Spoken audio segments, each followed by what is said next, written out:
خواهشان قد نکن، به حرفام گوش بده. به اون قرآنی که بالا سرمونه، به اون خدایی که بالا سرمونه، به عزیزترین کسم قسم. آقا به کی قسم بخورم؟ این خانواده‌ای که تو استوری بعدی میذارم واقعا به کمک شما نیاز دارن. چجوری بگم؟ وضعیت زندگیشون خیلی خرابه، بیمارن، وضعیت زندگیشون خرابه. الان تازه بهم پیام دادن گفتن پول نون ندارن. خب به حرفم دقت کنید، ببینید یه دست صدا نداره، نفری 10,000 تومن، 5,000 تومن، 50,000 تومن، هر چی در توانتونه واسه این خانواده بزنید. دوباره تو استوری بعدی یکی از فیلماشونو میذارم. تو رو خدا ببینید به ما پناه آوردن، یه دست صدا نداره، در توانتون کمک کنید.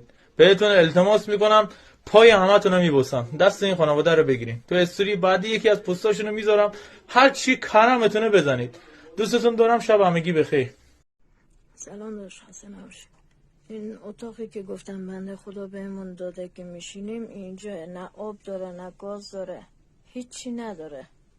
این برق هم مثلا از خونه همسایه کشیدن، نم که همسرمه دراز کشیدن، پاشونم که دیگه روز به روز داره داغون تر میشه.